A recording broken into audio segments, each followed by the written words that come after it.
Big wins, big disappointments, big predictions.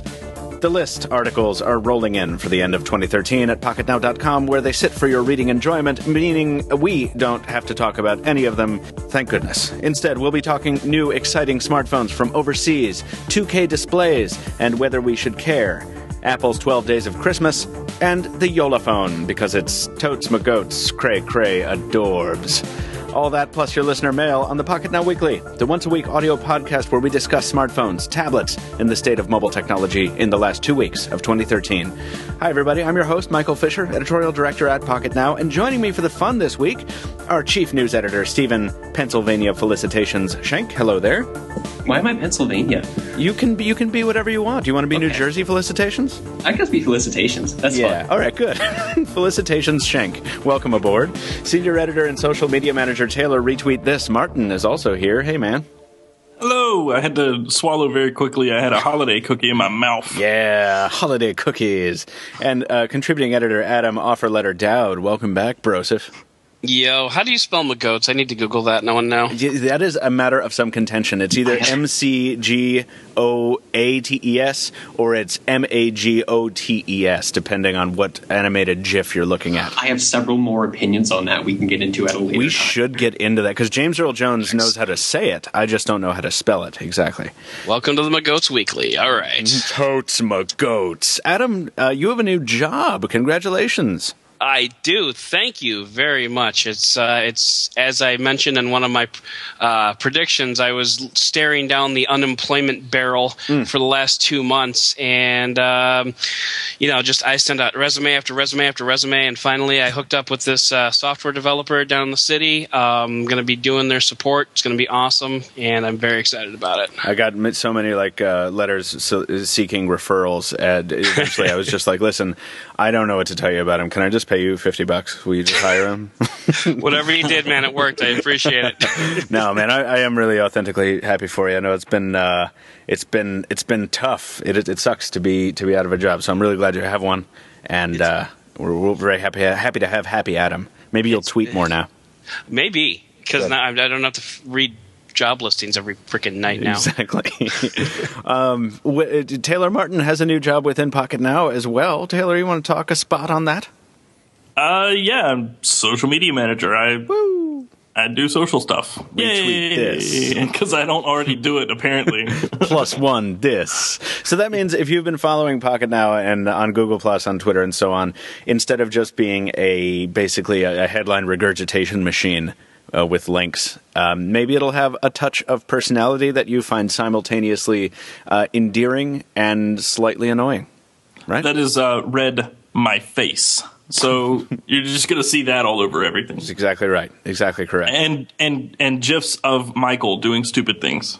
Yeah. And animated, badly photoshopped images of Paul Blart Mall Cop and Tony Stark riding around on Segways. Lots of NASCAR logos. I'm expecting a lot of NASCAR logos. Who did that? Was that Hayato?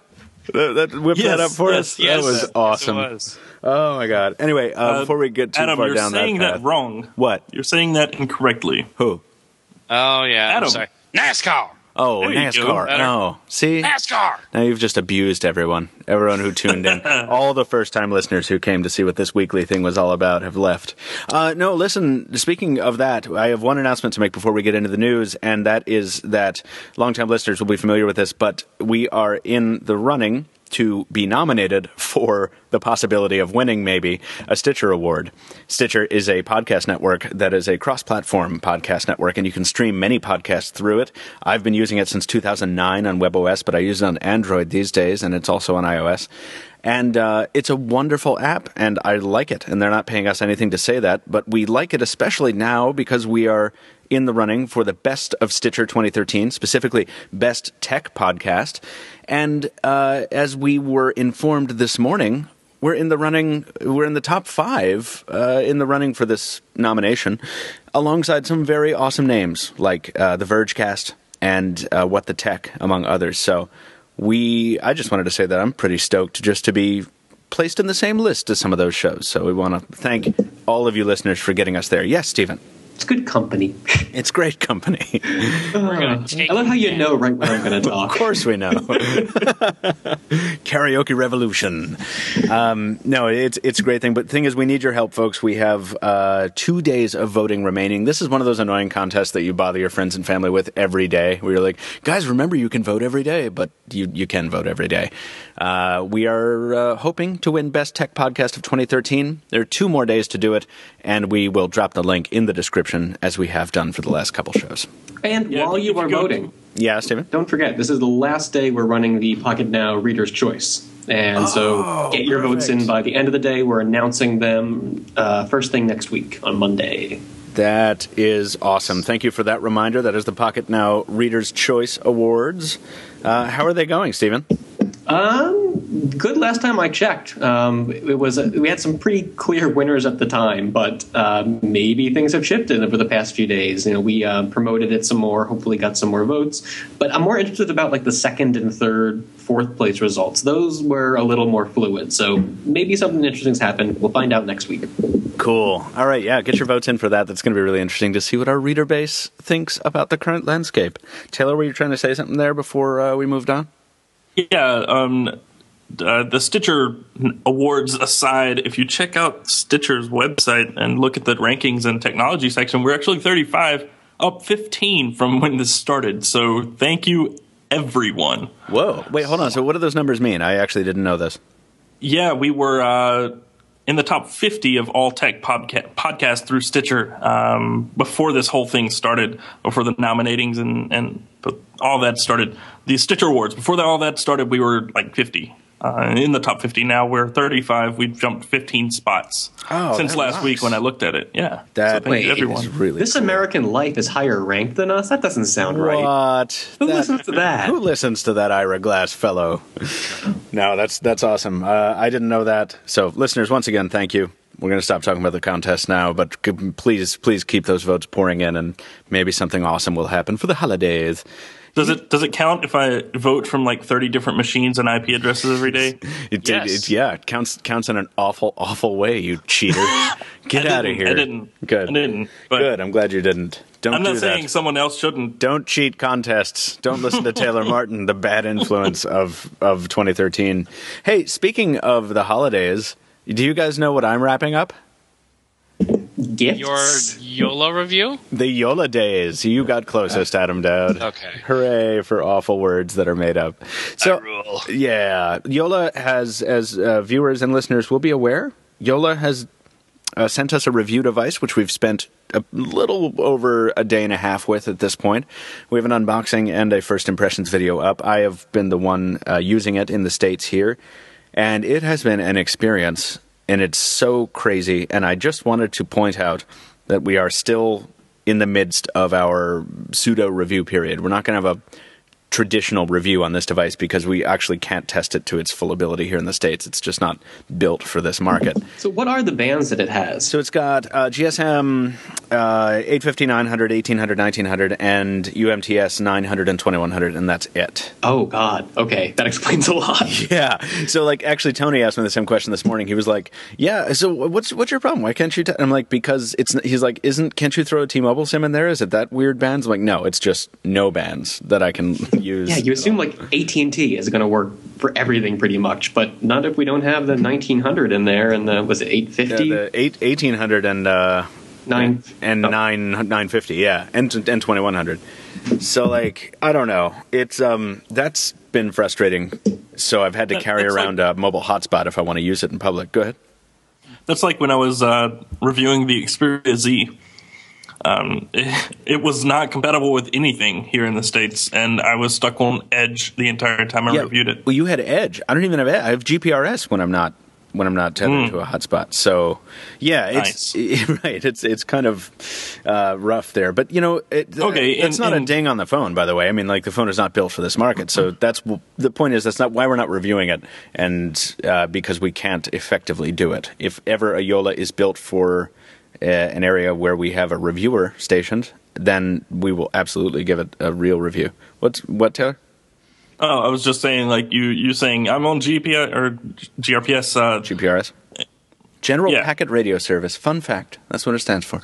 That comparing to Edge in today's it's market, basically like two that's like flavors saying, of unacceptable. Yeah, it's like saying, "Oh, my car has triangle wheels," and the other guy complaining that his has square wheels, and it's an episode of MythBusters. Yeah, no, but anyway, that aside, radio compatibility aside, it has been really interesting to work with a new platform because we really don't get the opportunity to carry around a phone with a new platform all that often. And I got to speak to Mark Dillon, Yolla's head of software development, the other day, and it's been a really weird brain exercise. I wanted to ask you guys, when was the last time you picked up a platform that was new to you? Whether it was a newly launched platform for the world or just new to you. Do you remember like what that felt like? Anyone can go. No. Yeah, the last one I did, I think I actually used WebOS before Android. So Android was the last new platform I used. Oh, I think I'm in the same boat as you, Taylor, because I first used Android when I got Windows Phone. HTC Evo. Windows Phone. Oh, of course it's Windows Phone. Yeah. Whoops. And that's going to be Adam's answer, too, because he moved on to Windows Phone as his daily driver after WebOS, right? Yeah, and also Android. So I mean, I've been in tech support for so long. It's pretty much my job to be able to pick up anything and figure out how it works. So I mean, I don't really have the same learning curve that a lot of people do. It's Whatever, dude. I have to know it. I understand and appreciate why you're saying that, but I'm going to tell you what. If I send you this Yola, I would love to just film you for a day as you try to figure it out. Actually, I did this last night. I gave it to my friend, my good tech buddy, Chris Larson. He was across the table from me. We were having dinner after a show, and I was like, here you go, man. You figure it out. And I took enough photos of him and his girlfriend and everyone else trying to figure it out that it became a nice animated GIF that I posted to Google Plus today. So how gesture reliant is it navigating through? It's entirely gesture reliant. Jesus. Which is great. Like normally, I think if you listen back to enough of these shows, I'm the one sitting here going like, guys, we need to get rid of buttons. Gestures are the best things ever. And I still believe that. And in a lot of respects, Sailfish OS uses them intelligently, but... Yeah, but what about, like, accessibility? Is it? I can't speak to accessibility. I mean, just from a day-to-day usage standpoint, from someone of normal, typical abilities, rather, it's very, very tough for me to get used to because it is so reliant on side swipes. And swipes from different directions. Like, you know how Windows 8 does that thing where it's like, okay, swipe in from the right to do the charms bar, and then swipe up for more. So this is like that, except the gestures, in the first place, I think are a little harder to get used to because I don't know of any other OS that makes you swipe in from the sides to go back to the home screen. It's usually a swipe up. So that takes some getting used to at first. But then there's swiping down on any screen gets you to a menu that comes down from the top.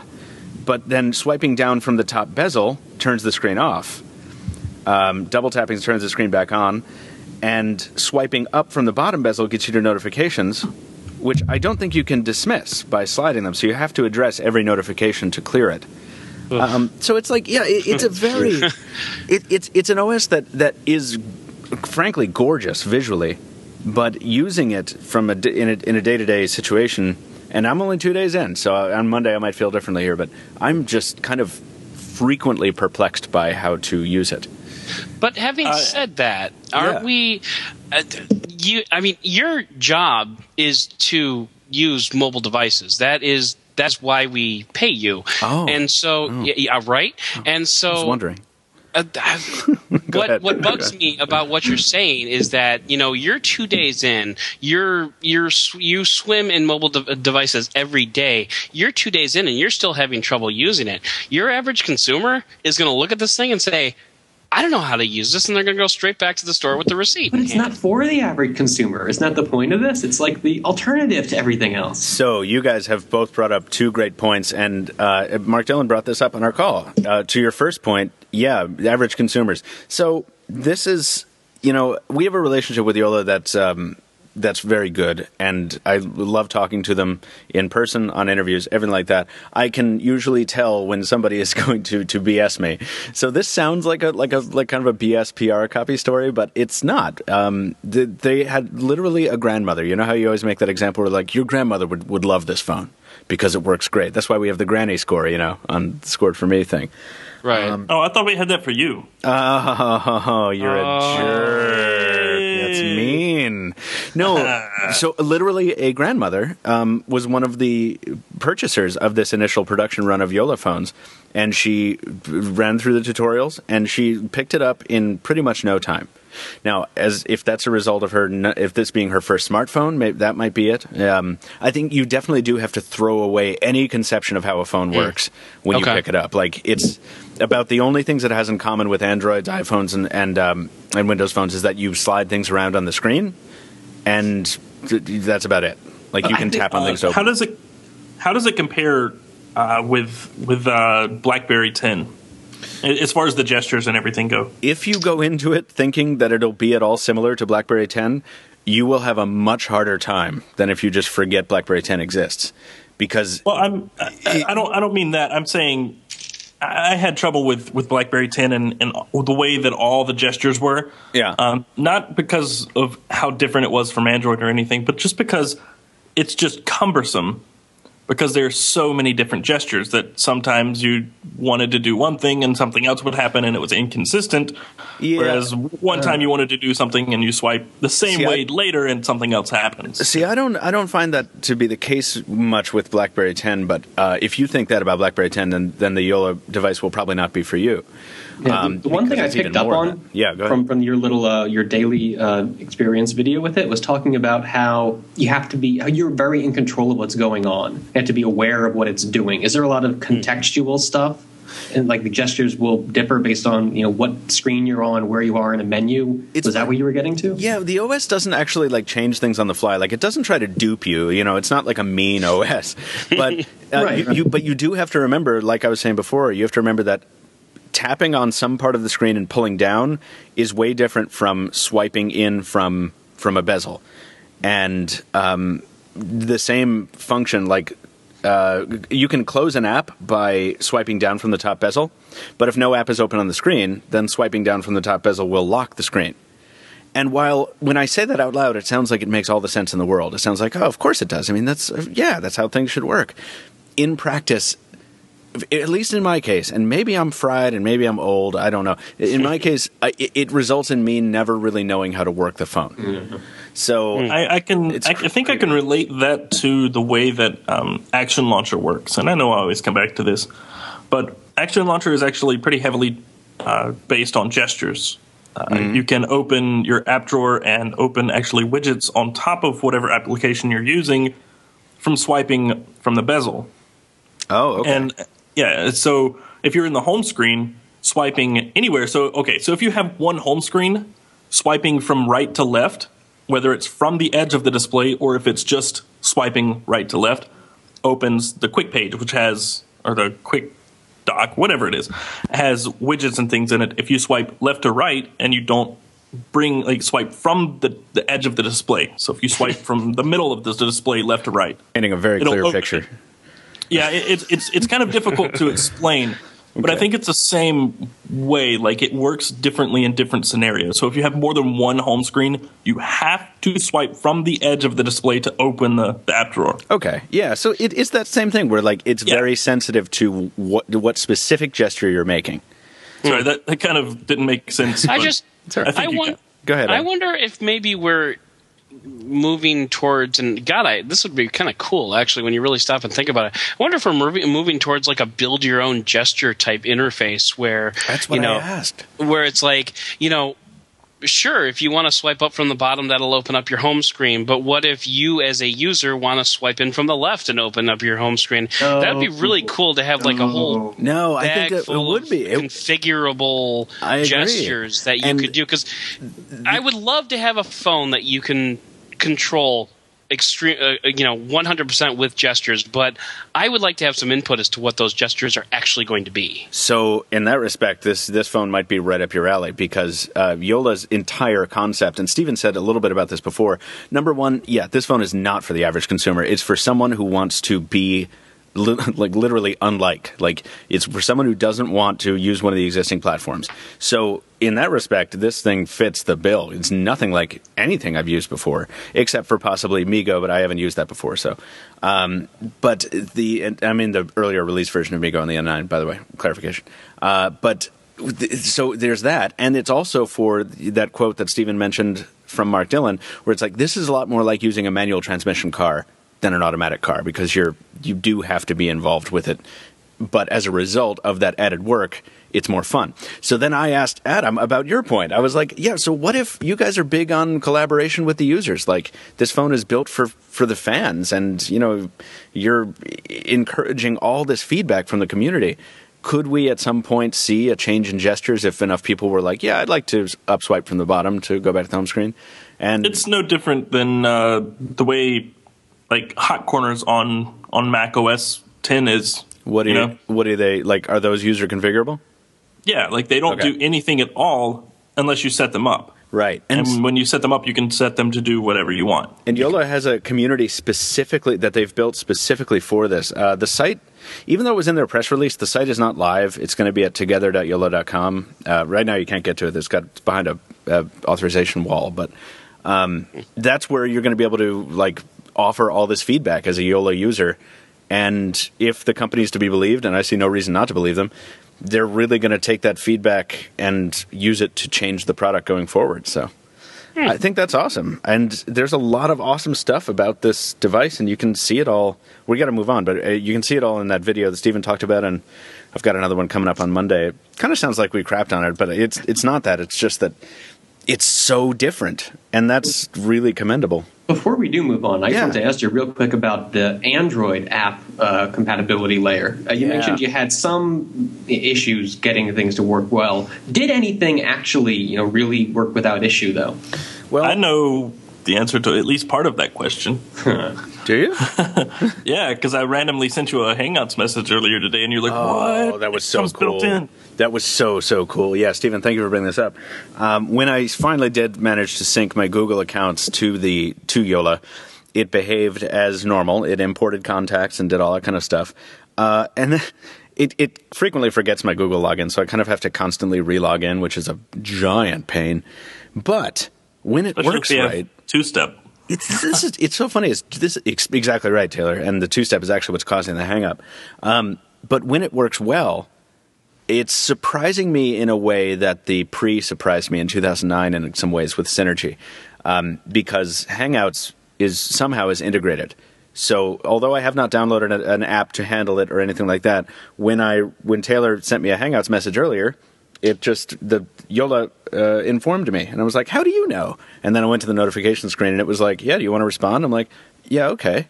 And then I had this Hangouts conversation through the Jolla messaging interface on Jolla. I was like, that's really awesome. I didn't expect that. What a wonderful little piece of, surprise and delight I've found. Sounds like Windows Phone and Facebook Chat for a time before Facebook broke it. Right. Yeah, no, exactly. Exactly right. And like the WebOS Synergy concept with Google Talk or Google Chat, as it was called back in the day. Mm-hmm. So that was really radical. And then, Stephen, to answer your question about the apps, the Jolla store is almost completely barren in terms of stuff that I use. And in terms of apps in general, it's very light. But Sailfish is still in beta, I should mention, as I did in the video, so that's not entirely unexpected. So to fill the gap, they've got the Yandex store, which is part of the Yandex search engine monster company in Russia. But that's like a smaller subset of Android apps. It's 85,000 or so now. So you can download those to the device if you sign up for a Yandex store account, which creeped me out. Can you sideload as well? I believe you can. I have not, though. So, I mean, it's got, the Android runtime is capable of running stuff. And then somebody was on a comment or was very helpful and said, hey, you can download the Android App Store or the Amazon App Store as well. So I was like, oh, really? So then I downloaded that, and that's how I got my Facebook app on the phone. So right now, on Jolla, I have Twitter, Facebook, Skype, Drag Racing, Firefox, and Evernote. I mean, those were the things I needed to put on there right away. And no Sparkle? No sparkle yet. I'm going to try and put sparkle on there. Sorry, you needed drag racing? I just needed a game to test. I really didn't need it. So how well does it work if you just straight up sideload an app? Do you have an APK? I do not know yet. I'm going to try that this week. I'm sorry I haven't tried that yet.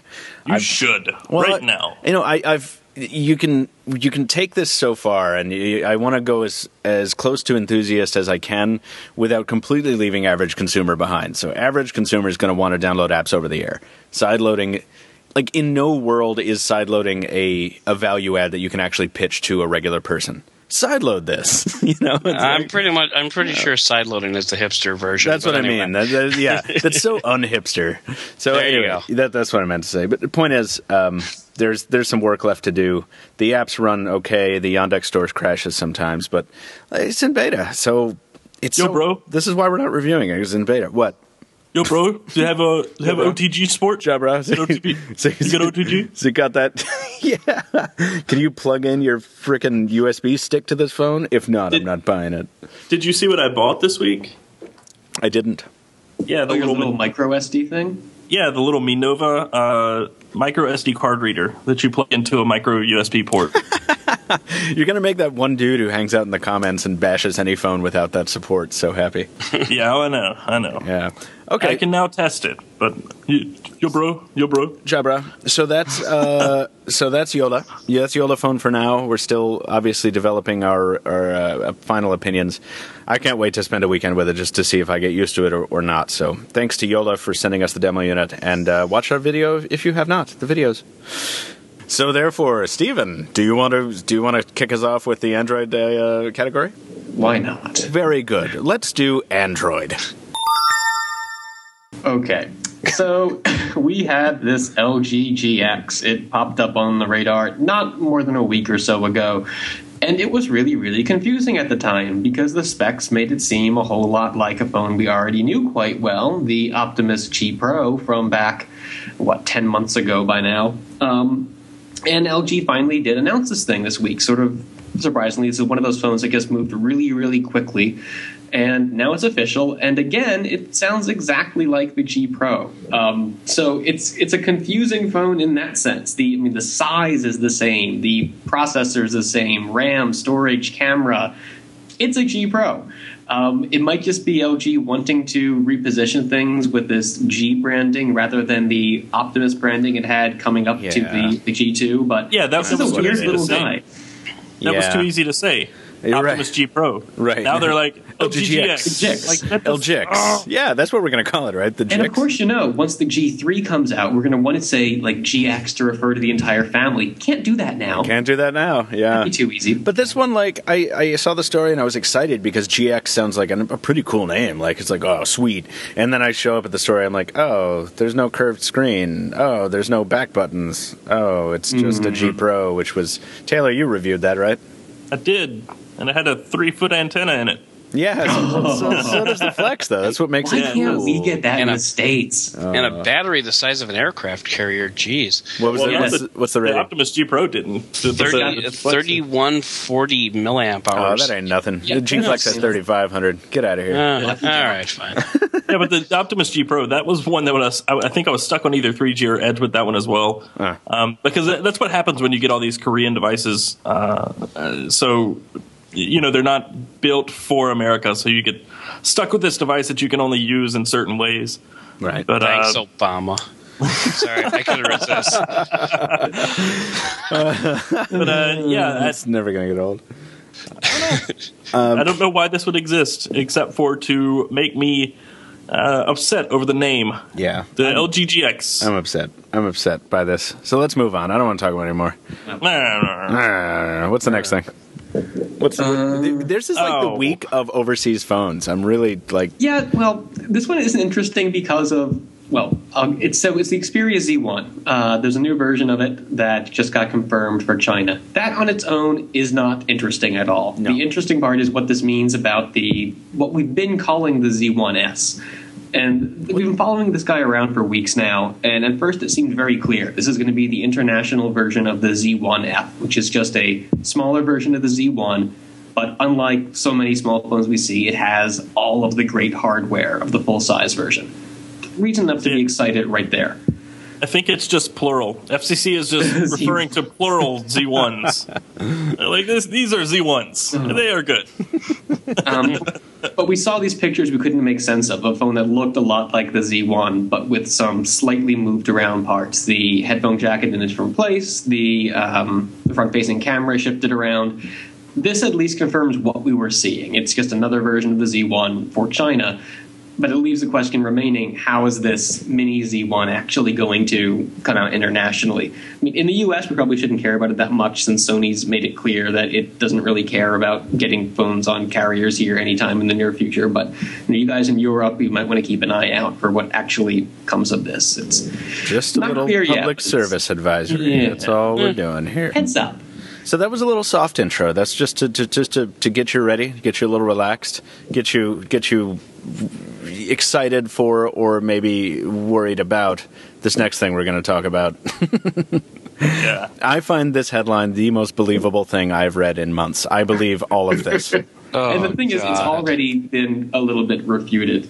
Has it really? It has. See, this is why I'm not a newsman. Tell us what the headline says. Yeah, well, the ongoing saga of the Galaxy S5 brought us to a finding where someone thought that we might get a 2K display for this guy. And I know there's been a lot of comments from readers about hating this 2K term, how it means the same thing as 1080p pretty much. There's 1920 pixels. That's almost 2K. Just deal with it, guys. This is what we're calling the 2560 by 1440 display for now. Maybe it'll change. It probably won't, but just it's a 2K. So we're talking about the Galaxy S5 might get this 2K screen like we're seeing on a bunch of phones out of China right now.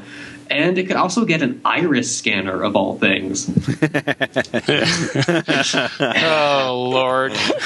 I don't know, guys. So we talked about this on the Pocketnow Live this morning, and we did. We had some good ideas bouncing around. You didn't get that email. I have to forward that to you right this second, actually. I'm going to. Okay. Right now. So while you do that, I'll say that we had some listeners or viewers asking some questions about our thoughts on an iris scanner, and it's like, I mean, if there was a company out there that was going to try and do this on a phone, it would be Samsung. Does anybody disagree? Yeah. I think there was talk about Apple doing it, too. Yeah, but that's crazy. This is something Apple watches other companies do. But Apple. There you go, Michael. Stupid. This is such a fundamentally bad idea that it's never going to happen. You need really, really good optics. Crazy. The thing is, you need a good lens, and there's not just room for a good lens in there. And it's not even just that. You need lighting. Light. Yes. I mean, the reason a lot of these things fail. The iScroll didn't work in the dark for a reason, and this isn't going to change anything here. Wow, this is cool. There's gonna be people in movie theaters trying to unlock their phones and like screaming at them. It's just, oh my god! It's just it makes me think back to Face Unlock.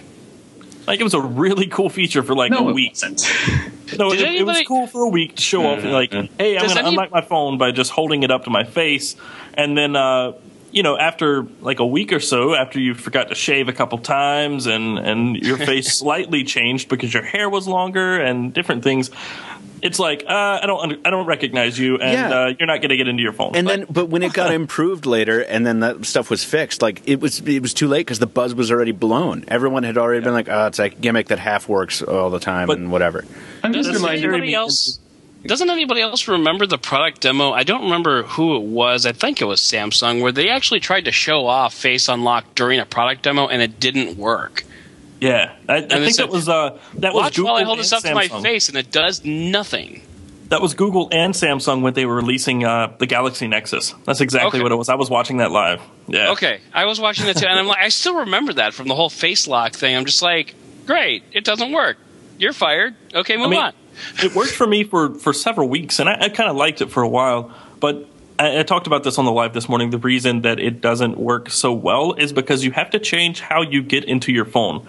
Normally, you're looking down at your phone, exactly, and it's like chest level or waist level, depending on what you're doing. Yeah. You never ever hold your phone straight up in front of your face. Sorry. So to unlock your phone, you've got to hold it up straight in front of your face, and it just looks awkward. It feels awkward. It's uncomfortable. It sucks. Yeah, exactly. Yeah. That's what I was just going to say. Like, it should be able to learn what you look like from like waist height, and like that's how you unlock your phone. Like take the average between waist height, chest height, and boom, there you go. I bet there's a huge contingent out there of non-serious smartphone users who use their phone mainly to check out their hair looks with the front-facing camera. And like, you guys are crazy. I always point it at my face when I use my phone. Well, yeah, I mean that's true too. But so let's not get off the iLock though, because we got an interesting email. Apparently, at CES this year is going to be a. This isn't like NDA or anything, right? They're on the list, right? As far as I know, it's not NDA. All right. Well, I'm not going to say the name of the company, but there will be an exhibitor, at least one exhibitor at CES, demoing technology like this, and I think I'm going to go to that booth. I think I am too. I'm going to go with you, and we're going to make a video. We have a friend at the booth who didn't get the memo that I should be copied on emails. Yeah. Well, no, I'm her BFF. Friend. You forget these things. No, I know, but like I also had dinner with. Anyway, it doesn't matter. Let's. I'm jealous of your BFF-itude. Can you tell? Hey, what? Some things people don't have to try for. Maybe shut up. Maybe shut up and go away. So listen. Calls come out. Get a room, you two. Let's move on to the meat of this story. So the Samsung Galaxy S5 could feature a 2K display alongside an iris scanner. But Stephen, tell us why we shouldn't believe one or both of these things. Well, then yesterday there was this benchmark result going around. One of the many model numbers that we've been fielding as a candidate for the Galaxy S5, and according to this Antutu result, it only had a 1080p screen. Now, I should be clear that the translations came from the Chinese Antutu site. It mentions something about how this might be locked to only function as a 1080p display, despite having the capability for a 2K, as just to make it easier during development. I don't know why they would do that, but maybe not. It's far from a certainty, I guess, is what we're getting to. Yeah, and I don't know, guys. I'm going to say something that's eminently predictable. The iris scanner, even though it probably won't work well, I think that is still the more exciting news here. 2K, every time I see 2K batted around, whether it be comments, articles, whatever. Now, Stephen, you may disagree with me because you wrote an editorial that's to the opposite thrust here. I just think that I think you're all being manipulated, not you guys, but everyone in the world. I mean, the industry is manipulating you to care about this, and I cannot fathom a world in which human eyeballs will be able to determine that a 2K screen is so far superior to a 1080p display that you would prefer the 2K screen. I don't see it. I can see it, bro. No. I can see it. My eyes are great, bro. Get out of here, 2015, bro. Put some more coffee in your mouth. What, Stephen? What I was trying to get at with the point of that editorial is that while there aren't the as jaw-dropping differences between 1080p and 2K as you get with like WVGA versus even 720p, your eyes still can pick up on some of the differences, especially with situations that push the limits of the display. Like if you have a line that's very nearly vertical but not quite, and you're going to get the aliasing, the stepping along the edge there. Right. Even with a high-res screen like 1080p, you can still see the artifacting there. And 2K, I mean, it's not going to make the phone using experience a whole lot better, but your eye is just going to pick up on things looking more natural. And I mean, you're right. It's definitely going to be a more marketing push than anything. But I do think there are some actual benefits to it, and the trade-offs aren't as bad as a lot of the naysayers might believe.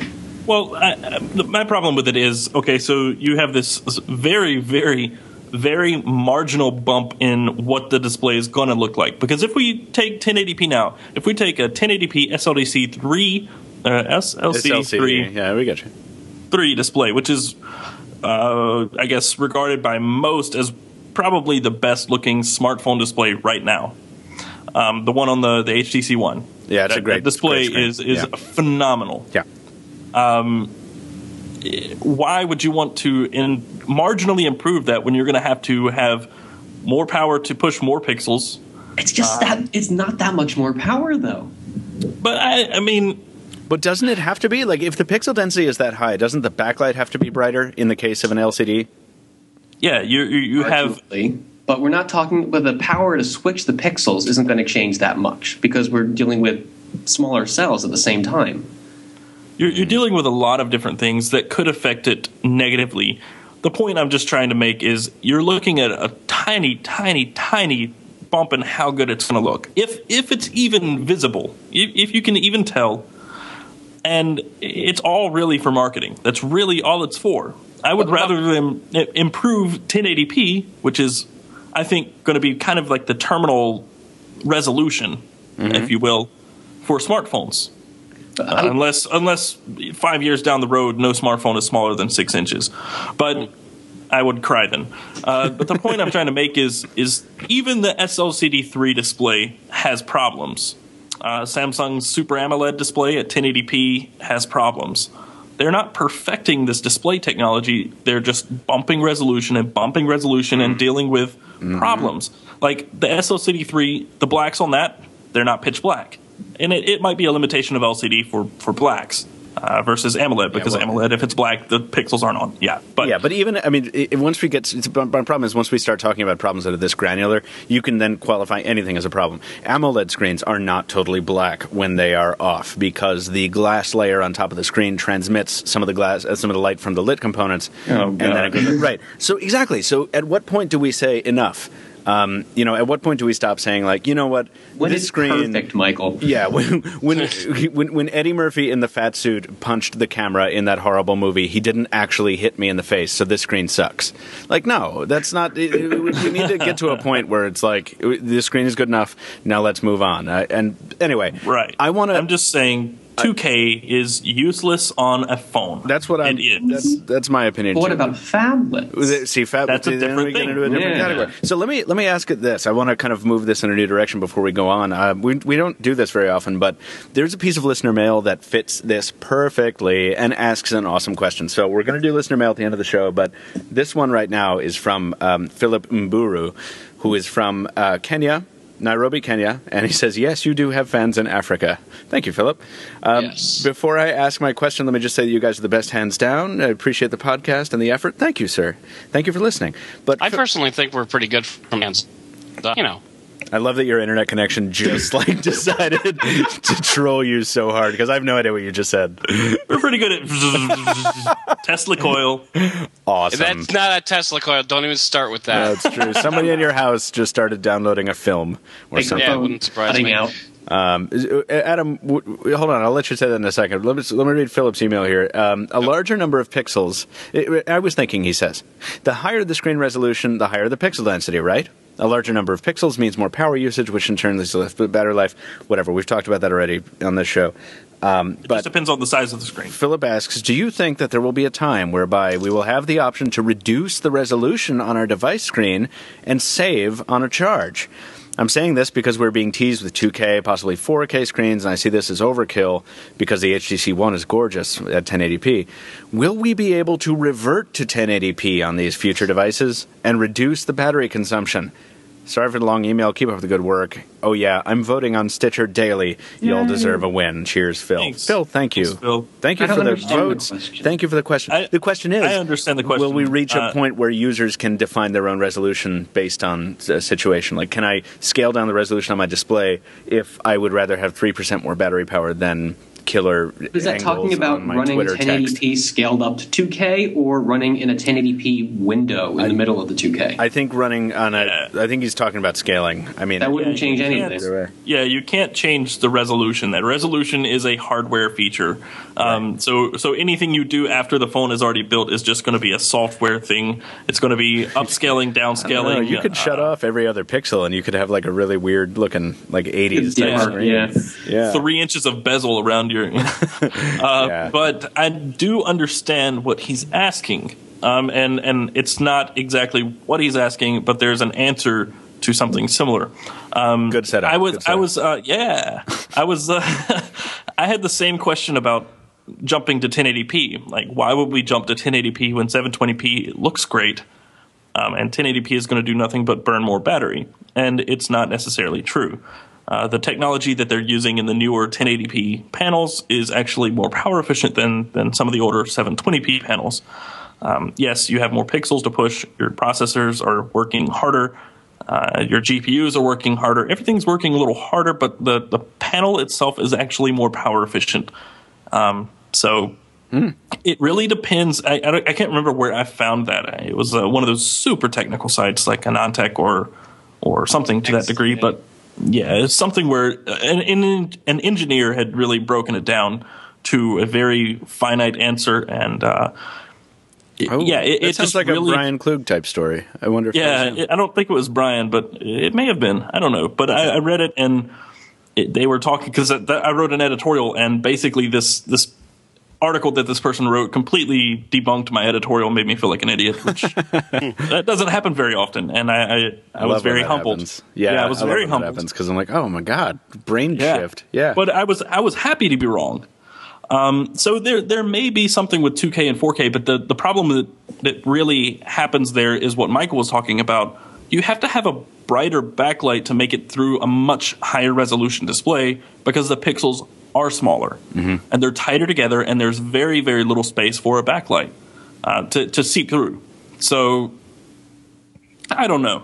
I can't say whether 2K or 4K displays are going to be more power efficient, but I would stretch to say that 1080p is kind of that sweet spot for a phone. Yeah, I think we're probably on the same page, you and me there. But we're talking a lot about hypothetical stuff here with 2K displays. Not a lot of them exist in the world. As a matter of fact, I don't even know if there is a phone out there in the world with a 2K screen. Steven, can you shed any light on this? I think I just might be able to. Whoa! Yeah. So the last month or so, there have been talk out of China for, I think, 2 or 3 companies that have either been teasing this or been hearing rumors that they're finally going to introduce a smartphone with a 2K display. Oppo is one of them, but Vivo has beaten everyone to the punch and launched its X-Play 3S, which, sure enough, has a 2560 by 1440 display. This guy is a 6-incher, and I think that's interesting because Taylor was just talking about how he loves the HTC One's display. And I was curious exactly what this means pixel density-wise on a screen this big. Yeah. And the fact of the matter is, 2K on a 6-inch screen is just about, it's a little higher, but it's within the same range as the pixel density you get from the HTC One. It's 490 PPI versus 470 or so PPI. Yeah, that's same ballpark. Man, that's definitely the same ballpark, especially considering it's arguable whether any human can tell. But we already had that conversation. Yeah, everything else seems really great about this phone, too. It's got a decent-sized battery, Snapdragon 800, another 3-gig RAM phone. I mean, the software, who knows? But hardware-wise, it's got everything. Isn't it amazing how, this changes, at least for me, this changes my whole mindset about this thing. Suddenly, it doesn't seem that absurd. Because if you're just doing this, if you're using a 2K resolution or thereabouts, to get me a 490 PPI pixel density on a 6-inch screen, well, then I'm like, yeah, of course you would do that. Why wouldn't you? Because, as you say, we're big fans of the HTC One screen. That's 469, and this should be in the same neighborhood. And if they did, Stephen, did you do the math and find out what it would have been at 1080p? On this guy, I did not. Pixel density calculator. Someone talk while I do this math. You're looking at 6 inches at 1080p? Yeah, that's correct. Okay, I'll do it really quickly. Diagonal screen size in inches. What is it? 19? It's 367. Wow, you are very fast. Yes, I am. 367. Yeah, so 367 versus 490. At that point, even then, it's an arguable case. Even then, I think a lot of people wouldn't be able to tell the difference. But I would love that. That's a 25% reduction, so that's a pretty big number. Yeah, at that point, it's the difference between 720p and 1080p on a 5-inch phone. And that is a difference we made fun of before, but which we ultimately decided, oh, wait, no, it does look better. Yeah, so and I have no qualms. Yeah, I have no qualms with 2K on a 6-inch phone. Mm-hmm. But under that 6-inch threshold, I think 1080p really is more than enough. These guys are going to soak up the press, these Vivo folks, because how old is this post? 12/18. This is like a 2-day-old post. It's got over 100 comments. Yeah, that phone has everything. So something I've been saying a long time is that HTC, they make these killer phones and then they skimp on one aspect. Or Samsung does the same thing where they make this killer device and then it's got 3 gigs of RAM and all this other stuff, and then megapixel camera. Yeah, what are you doing? And this is the first one I've seen that's just everything. So 2K, 3 gigs of RAM, Snapdragon 800, 32 gigs of internal storage. Who is Vivo? I've never seen a device from Vivo before. I think the only thing that this does not have, at least as far as the specs they released, is optical image stabilization in the camera. It's a good answer to my question. Thank you. Vivo Telecommunications Company from. I didn't have the answer. You were looking it up. I heard you typing. Brazil, it looks like. Major Brazilian mobile phone company. Place to get a phone from. Yeah, Portuguese for alive is the name of is Vivo's translation, and it's a subsidiary actually of something else. Headquartered in Sao Paulo, Brazil. It looks like they have a rocket ship in their front yard, which is pretty cool. Yeah, nice. It's a tower, but it looks like a rocket ship. Anyway, so I guess I am still the only one. Maybe is Vivo going to be nice? Is Vivo going to be at CES? I love this. Is like a discovery session for us. Yeah, we should check that out. Yeah. While you check that out, I found a really kind of funny headline from the Associated Press. What? France. It's not sexting. It's textopornography. I like that better. Textopornography. Okay. That's one word, by the way. It's a very German way to combine words like that. Yes, it's one word. It's textopornographie. Yeah. Textopornography. I like sexting better. Well, we are at the we're coming up on the 50-minute mark. We're still deep in Android territory. We'll see if we can get a look at that 2K smartphone. Maybe for once, Jaime Rivera will be able to secure a review unit that he doesn't have to ship 3 times to get to him.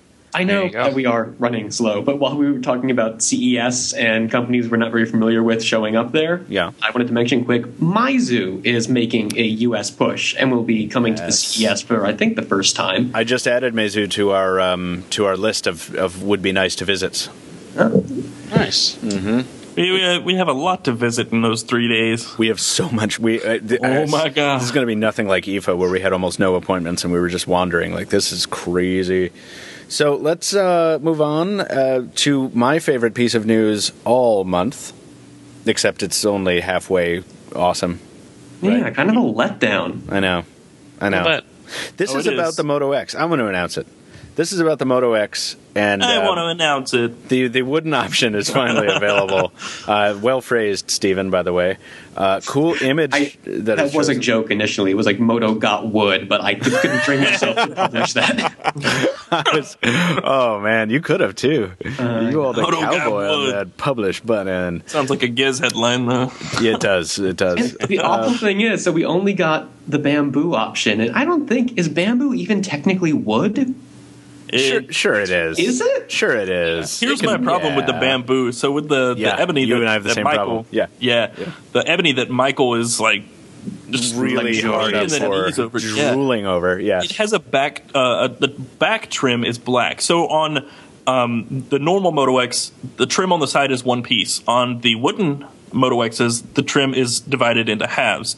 So on this one, the back half of the trim is white on the bamboo. On the ebony, it's black. And you can't change that. So if you get a bamboo phone, it has white trim on the back. So if you want a black front, you have a black front trim, a white back trim, bamboo on the back, and then a black front. Yeah, like, and then you have an accent color too. Oh my god! And it's just no. But, although, so that sucks. But at the same time, the bamboo needed to be paired with the white. You could not have paired this wood color with black and had it look good. That's what ebony is for. It's a light wood. You know what I would? exactly. You know what I would call that phone? I would call it the Stormtrooper on Endor phone. Yes. Yeah, that is true. You can pair it with black for some contrast. No, it would look only fine. if you're a cretin. Only if you're a Philistine and un-American. Get Look out of here. Look at those 3 colors on the back of that phone. I'm not black, doing it. blue, and bamboo. Black, blue, and bamboo? No, white, blue, and bamboo. That's why they photographed this the way they did. I would do it the other way. I wonder if you could stain that. You know, like stain the wood. That was just an option Yeah, to stain together a the wood. Moto Maker. That's not an official photo. Dude, that's what I want to do. I want to get a Moto X, strip the protective film off the wood, and varnish it a different color. I want that to be a weekend experience. That would be fun. Taylor, do it for mod. Oh, that would be so much fun. Let's do a DIY. Today, on today's video, on today's Pocketnow video, we're belt sanding a Moto X.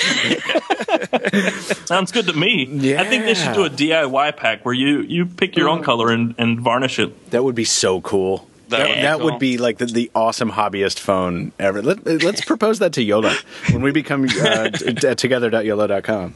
I'm willing to sell this idea to Dennis Woodside. Let's get him on the air.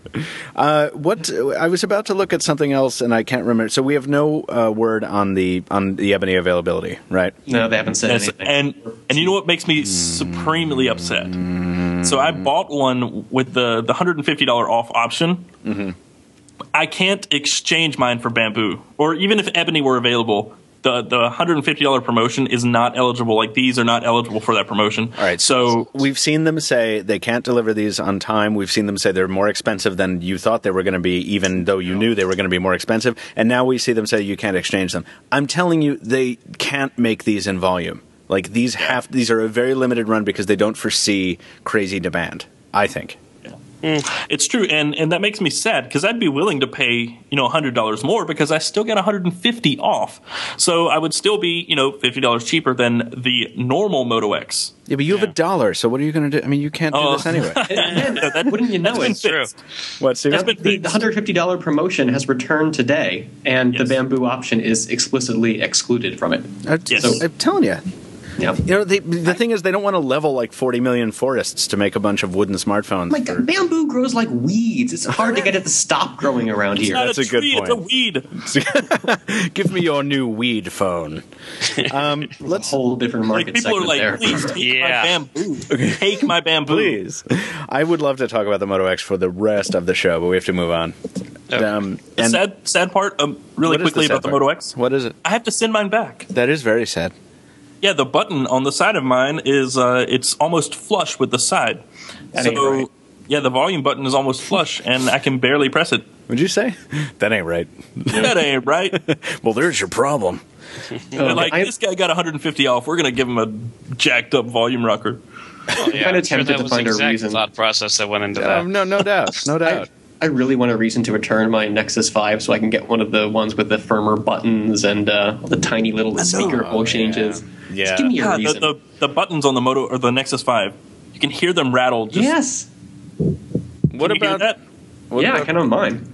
Yeah. What about like if I were shopping for Samsung stuff in like the real world? What would their buttons be like? And would it be like an Apple store? Do we have to move on, Michael? Yeah, we do. This is a terrible segue. Michael is the embodiment of the Oscar music that swells when the speech is going true. I need to get a sound cue on the show to put that in when we need to lay him off. Yeah. Let's go. What's the story here, Steve? This seems like clickbait for commenters.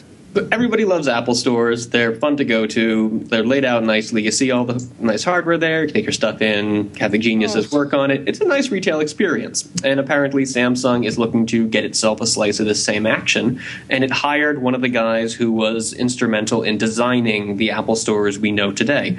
And so Samsung, it already has some retail locations. The ones I'm familiar with are usually within other stores. I'm not used to seeing standalone Samsung retail locations, but apparently that's the intention.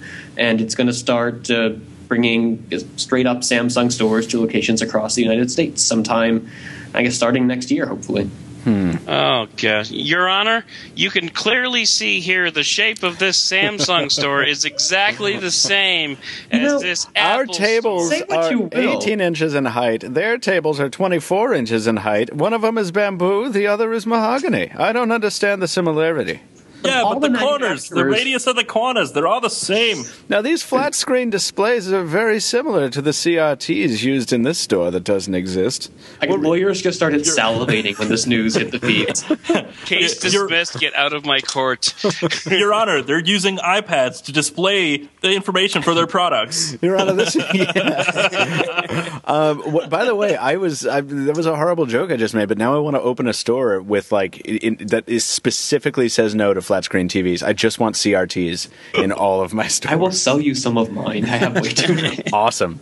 What were you going to say, Stephen? I think you were going to say something in opposition. I mean, this makes a lot of sense for Samsung. I'm actually, we shouldn't get harped too much on this. It's going to be like Apple, but just making its own retail location, it fits with Samsung. They have TVs. Sure. They have home. Do they have stoves and things like LG has? Not stoves. Washing machines. They have washing machines and stuff. Okay. Yeah, they have home appliances. So I think it makes a lot of sense for Samsung to have a retail location like this. I was going to buy a Samsung microwave in college because I was so in love with my Sprint phone. I have my microwave from college. It's a Samsung. It's the best microwave in the world. Those were heavily marketed at us when we were in college because they were hey, they got some colors on them and they're fancy and new looking. hey, we made a microwave and it looks like one of those old Macs. So you should buy this. It's totally not a computer.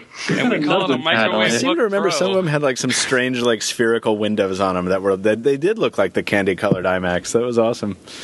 No, but you're right, Stephen. There's no reason Samsung shouldn't open retail stores. And we started to see this at trade shows where they, like, in the city that hosted the trade show, if you went to the mall nearby, like Samsung would have 3 standalone booths just kind of kicking it and be like, hey, you want to see the new Galaxy Note? And we're like, yeah, all right, I'm going to get some hairspray, but all right, that sounds like fun. Like, so it makes sense that they would parlay this, that expertise, and they were very well run, into a retail presence because they sell a wide range of stuff. So it's just going to be, the Microsoft Store had to endure being called the colorful Apple Store. Mm-hmm. So the Samsung's going to get the same crap, but it'll be interesting to see if they decorate them differently. If you value your intelligence and your brain cells, do not scroll down to the Don't go to the comments. I made the mistake. Oh my gosh. Samsung, Sam crap equals douchebag. Like, oh god. People. No one in tech is good at those types of jokes. Like the types of jokes that like Xbone is the best one I've heard in a long time. But that's not even like a derisive comment. It's just like this is funny. Like Fandroid, iSheep, or any of the other real long shot bullshit things. Yeah, like that's not even. It doesn't even. Shut up. So anyway, moving on. I'm dumber.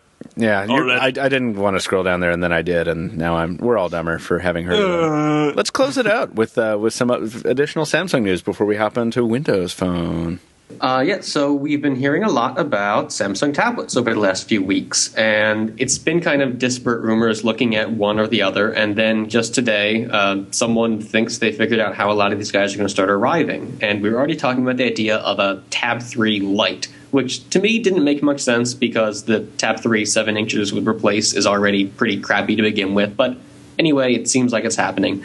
So in addition to the Lite, we're also going to start seeing, if this rumor is accurate, a Pro series of Samsung tablets. And it looks like Samsung might be dropping the yearly numbering, like has become so vogue now with Apple and the Nexus 7. So we're just going to see the Galaxy Tab Pro coming out next year. 8.4 inches was mentioned, a 10.1, and this plus size 12.2-inch Galaxy Note that we've seen a lot of signs of. It had FCC clearance and everything. That could be the Note Pro 12.2. So going forward, there might just be Pro and Lite versions of everything. Yeah, so we're not going to hear Samsung. We're not going to hear Samsung Galaxy Note 10.1 2014 edition. Like got a lot in the wind willing. No. Oh my gosh! When really, I was reviewing that, oh my gosh! But that 12.2 looks like a 4:3 aspect ratio. Really? Yeah, it's beside the Note 10.1. Oh, no, I would not put much faith in this render here. I am not sure what the provenance of it is. But we saw there was an FCC filing for the Note Pro 12.2. It's clearly widescreen vertical integration. Well, that'd be cool. I think that these brand names do need cleaning up, so I think this is good news. I don't know if this is the way to do it, though. Well, it's probably not. But at the same time, hey, I'm down with simplicity when it comes to this kind of stuff. I think everyone's tired of overdone brand names. What, Taylor? There's nothing simple about this. Galaxy Tab 3 Lite, Galaxy Tab 3 Pro, Galaxy Tab Pro 8.4. Wait, hold up. No, you're right. I mean, it's not perfect, but it's better than Galaxy Tab 3 7 or Galaxy Tab 3 7 and 7.0. Galaxy Tab 3 10.0. 2014 edition. Yeah, right. 2014. Yeah. Mini. It's simpler, but Samsung. Galaxy S4 Epic 4G Touch. LTE. Oh my gosh. Mini. That thing. Or the HTC Evo 4G LTE. Right. Oh, yeah, because we need 4G LTE in the name. Right. But the point I'm trying to make is that 4G LTE too. What? Go ahead. But they're going to have their current lineup, which is way too many tablets to begin with, and then they're going to have a Lite and a Pro version for all of those. Not so they're necessarily for every single one. I hope so. That would be awesome. We have 8 new tablets to review within the next week. I might die. Yeah. Well, that's the kind of the state of Android, right? It's a giant ecosystem full of devices that are raining on us all the time, and it kind of doesn't matter what they're going to be called. We're going to review them and either love or hate them. I think we could review all of them, and we could review all the pros in one review. That sounds awful. Sounds like a horrible thing I would never watch. That's it. Split a review. This is because what's wrong with this stuff now. Here's the Galaxy Tab Pro in all sizes. Fortunately, there are ecosystems out there that are just as exciting, but do business much differently. And with that, let's move into Windows Phone. Adam Dowd can come back. Oh, Adam, wake up. Let's elbow Adam Dowd awake. I'm just waiting for the noise. Isn't there supposed to be a noise now? Yeah, that happens thanks to the magic of post-production, Adam. Okay. Wait, that's why I came on. Next thing you're going to tell me that the TV shows don't always have live studio audiences. Oh, I got to go now. I'm poking holes in your view of the world. You want to tell us what the first news story is, Adam? The Lumia 929 launch date is rumored, and that there's actually a couple of different stories here about the 929 and the icon and the icon name and all that fun stuff. So this is the first time I've taken a look at this image of the 929, which looks a lot like looks a lot like a Droid DNA, just because of how big it is. Which image are you looking at here? For the Lumia icon story, the 929 launch date rumored. Got it. It does look like a DNA. Yeah, because of the curved display edges, and maybe just the angle this is shot at. But this thing looks really pretty from this angle, actually. Probably. Oh, yeah. Besides that Verizon logo. I was originally at the other phone arena for the icon could be getting even longer, and it's weird because it's a black phone on a black background, so it just looks all skewed and weird, and I'm just like, that can't possibly be right. And then I look at the other picture that you guys are looking at, and okay, sure enough, it actually does look normal, but you'll see what I mean if you click over to the icon. Could be getting even longer. Sure. But the interesting thing about this, possibly dropping numbers from the name. I would like to see Microsoft get away from the numbers. I lost interest in the numbers a long time ago myself. 920, 928, 922, 920 and a half. Yeah. I would like rather see names. I'd like to see maybe like themed names, I disagree. Metals. Really? You like the numbers, Stephen? I think the number idea was a great concept. I don't think Nokia implemented very well because there wasn't an obvious reasoning to how the numbers work. Like, we understood you have the 800, then 20 more means upgrading from Windows 7 to Windows Phone 8. But then we start getting like, well, how many numbers do you add for a dual SIM variant? Or, like we get the 929. Why is that an odd number? It didn't make sense was the problem. So listen, Stephen, I was going to make a counter argument to your point. I think that the numbers do make a degree of sense. In the States, all of the phones ending in 1 are T-Mobile phones. All the phones ending in 8 are Verizon wireless phones. Like, there's carrier coding that makes a degree of sense there. And, the phones generally get higher in quality as you go further up the line numerically. So 500, 600, 700, 800, and so on. That's true. But I would like to get rid of all the carrier variants to begin with. I don't see. Of course. I still don't see why T-Mobile has to have a different phone than AT&T does. Could be me. Well, I'm just trying to figure out what they do after the next generation. So after the next generation of the 1020, that one's kind of clear. They're going to just keep going up. But 920.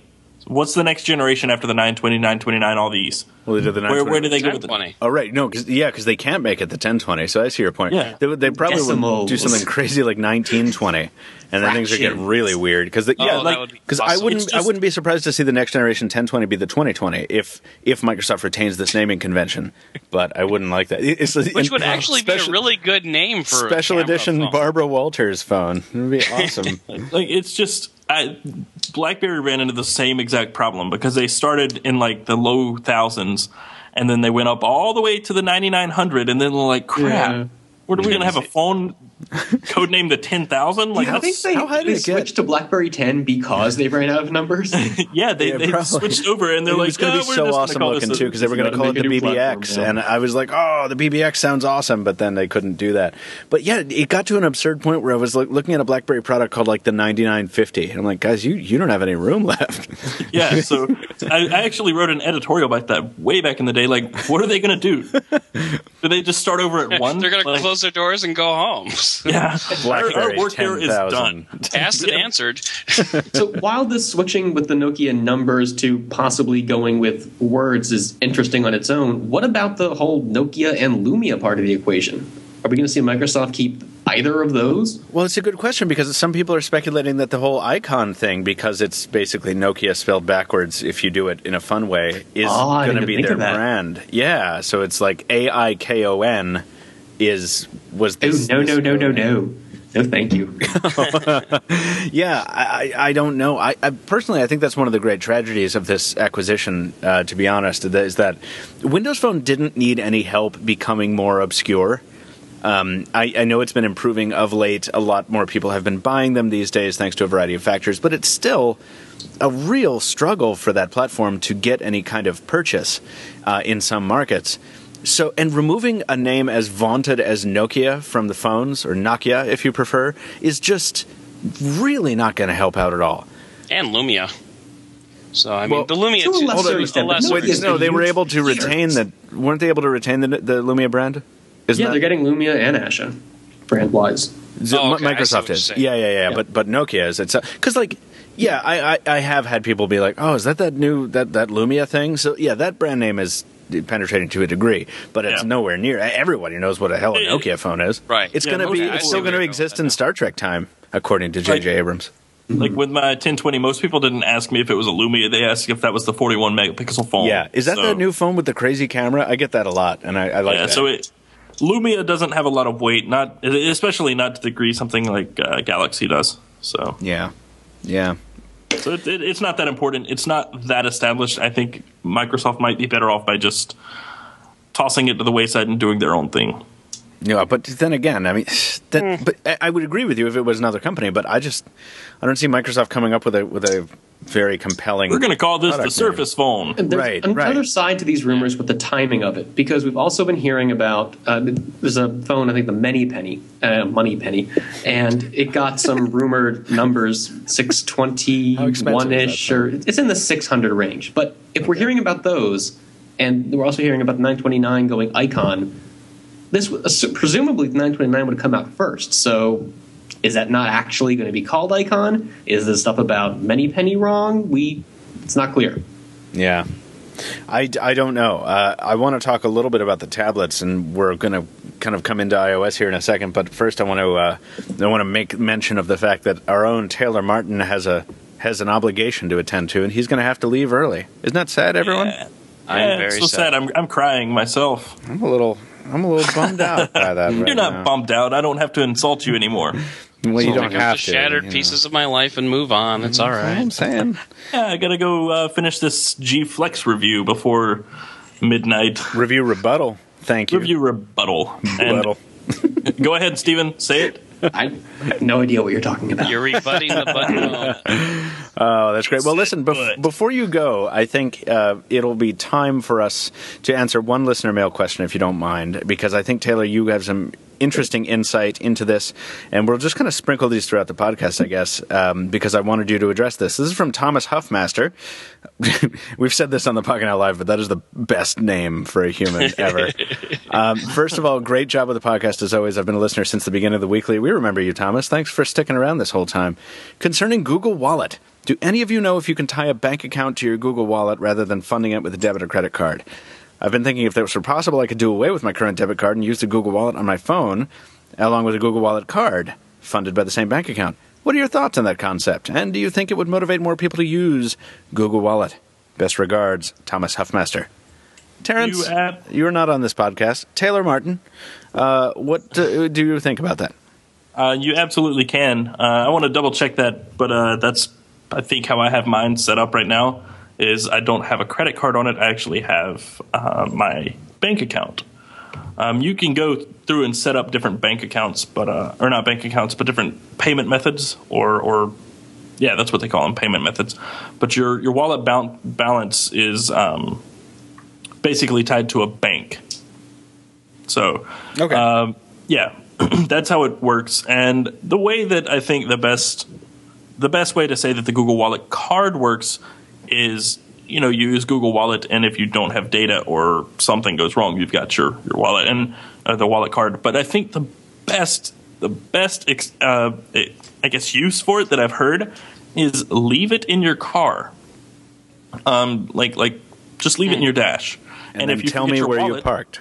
Yeah, no, but if you forget your wallet at home, you've got your Google Wallet card. Hey.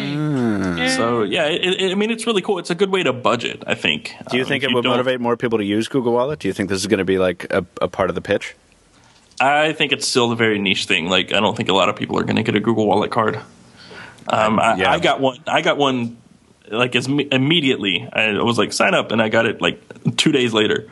But I haven't used it, not once. Yeah, I have not used mine. I activated it, and then it sat there. Wow. Like, I already have a bank account, and I have 4 bank accounts. Like, why do I need a Google Wallet card? Yeah.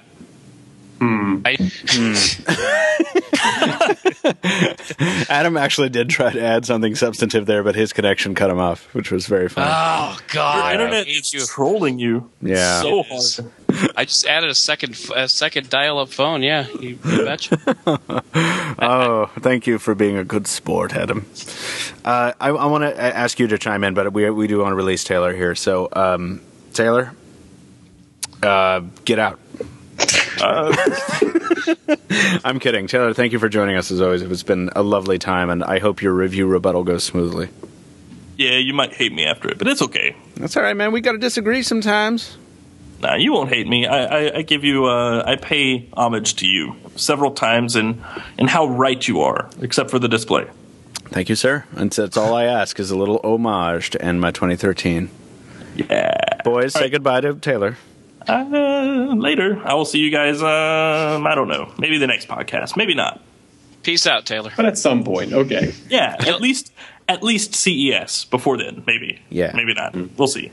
Bye. You'll be happy to know that I'm upgrading to HughesNet Gen 4, so we'll be able to talk next time. I don't know what any of that means. Did you say something? It sounded like something cut you out, Adam. I don't know. Oh, my goodness. I'm kidding. It's not true. You're coming through clear as a bell. Goodbye, Taylor. Goodbye. Good day. Well, Taylor, retweet this. Martin is gone. And we still have news to cover. So let's get back to Windows Phone. Listeners, thank you for your indulgence in allowing us to take that little segue into Thomas Huffmaster's email. Thank you for the mail, Thomas. And sorry about the scheduling wonkiness of this, one of our last shows of 2013. Where are we, gents? I think we should just sprinkle listener mail throughout the entire podcast for the rest of the show. Yeah, well, why not? Just dump it everywhere. Let's just throw caution to the wind and go for it. You're talking crazy talk. I know. If the icon comes out, I think we're going to talk a lot about it. So I kind of want to move on to this possibly canceled tablet. Do you want to tell us something about this, Stephen? Yeah, so ever since, or maybe even before the 2520 came out, we've been hearing about the possibility of a smaller Nokia tablet. It just seemed like it would inevitably get around sooner or later. We didn't know quite when, but now there's this rumor that it's not going to happen, that Nokia's executives have decided to cancel this thing, and it's not really clear why, but the site reporting this, My Nokia blog, seems to really rely on this source. They don't name who it is, but you get the impression that they're plugged in and have given reliable information in the past, so I mean, why might Nokia want to kill off an 8.3-inch tablet? It seems like it would be a great way to fill out its lineup a little bit. It does, but I mean, I have to wonder if this is a function of the fact that they're about to be acquired. Yeah. And it's like, this wasn't far enough along in the roadmap for us to go to release on this and dump it on with the rest of the Nokia World stuff, so Microsoft, you can take this if you want it.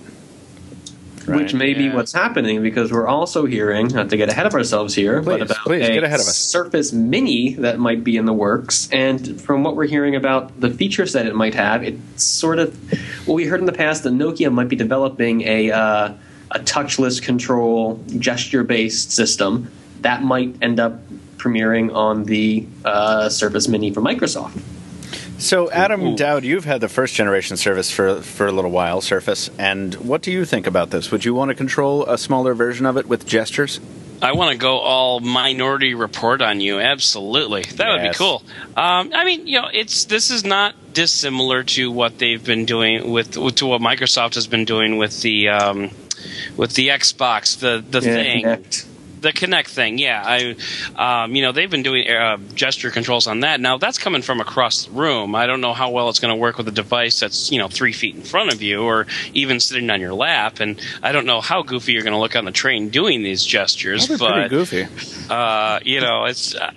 It's an interesting concept. And, it's kind of like the Jolla, gestures. It's like, how intuitive is it going to be? How hard is it going to be to learn? And how useful are they actually going to be, and is it going to be solely reliant on these gestures, or is it going to be just something that you add on, like not unlike the Samsung Air gesture deals? There's a lot to be seen from it, but I think Microsoft is in a good position to do something like this based on what they've done with the Kinect. It's weird though. Have we really seen many RT tablets in this size range? No, do we want to see any tablets in well, the Dell Venue was the Venue 8 tablet. Is that an RT tablet? That's Pro. No, that was full on. Yeah. Oh. Yeah. We've The Dell seen a Venue couple Pro 8 inchers that are full Windows 8. Yeah, Wow. Lenovo has one too. Right. Can you tell we don't get these in much? Wow. All right. Yeah. No. So I guess we haven't. Nokia with the 2520 is kind of the only company so far to have made me really compelled by an RT product, and that's a function largely of the hardware, to no one's great surprise. But also the software, I think, has matured enough to be certainly acceptable to me. I don't know about anybody else out there. But it's interesting you mentioned the software, because I sort of get the feeling that this lack of 7-8 inch RT models might have something to do with this merger we've been hearing rumored for the longest time between RT and a Windows Phone. Or maybe Microsoft just doesn't know what software would be best for a device in this range. Yeah. It could be. I'm looking forward to hearing about an event. I think we're overdue to hear about some developments here that are major, that aren't just kind of iterative. I would love to see a 7-inch Windows Phone device of some sort. I think that really has a lot of potential, especially if they can combine some elements of RT, maybe the horizontal scrolling, from the home screen, something like that. But I would definitely love to see some type of 7-inch Windows Phone device. We're almost there with the 1520. Have you played with the 1520? Yeah, that's a giant. I've a little bit in the cell phone store, but not any real hands-on time. I'm sorry. Actually, I wanted to get that out to you, but they needed it back rather promptly. So I'm sorry we didn't get to have that out to you for your impressions. But next time, it's giant, as you know. It's massive. Yeah. I wouldn't mind a 7-inch screen, but if that chassis gets any bigger, I think I'm not going to be able to endorse it. And personally, to my friends and family.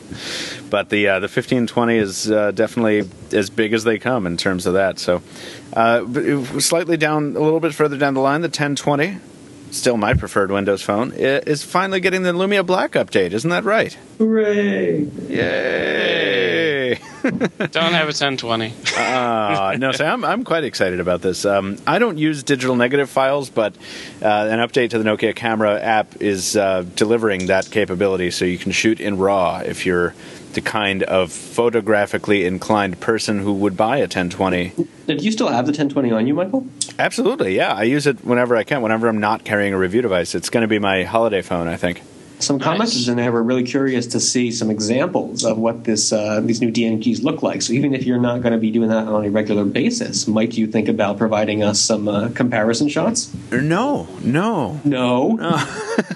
I'm not going to do that, but actually there's a plan afoot for us to provide that in the hands of a much more capable photographer, Adam Lane.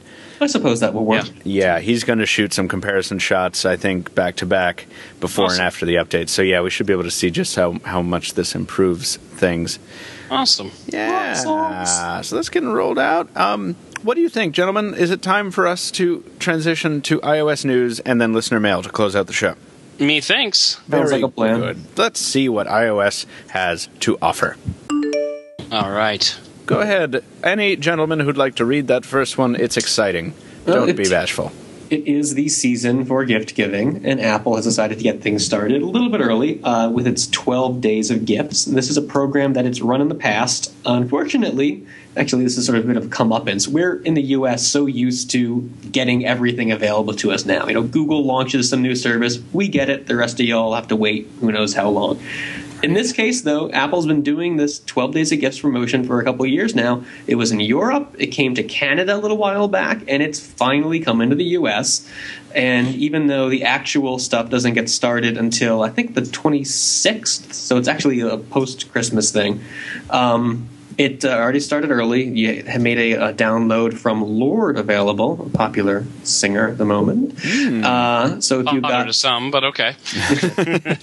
If you have a phone or tablet running iOS 7 or better, you should download this 12 Days of Gifts app and keep poking away at it, because these downloads, whatever ends up coming, is only going to be available for the day that it's announced. So you can't roll in on January 7th and get all of these at once. Yeah, when I first saw this headline, I was thinking it was something similar to what Microsoft was doing in their stores, because they had the 2 weeks of gifts. Discounted products. They have only 3 days of good ones though. Right. Well, still, but the good days that they had were really good. They were. Busters. Yeah. Oh man, I almost went to a Microsoft store several times, except I was going to get fired. Well, there's always next year. Yeah, we're still waiting to see if Google does a big thing. I know last year I ended up buying a ton of apps that they made available quite cheaply. Oh, yeah. The one thing I saw, Google today made the classic Will Ferrell movie Elf available for free download. If you head into the Play Store, only the standard def, not the high def, but that's free now, and hopefully more stuff coming from Google, but this is what Apple's got for now. Nice.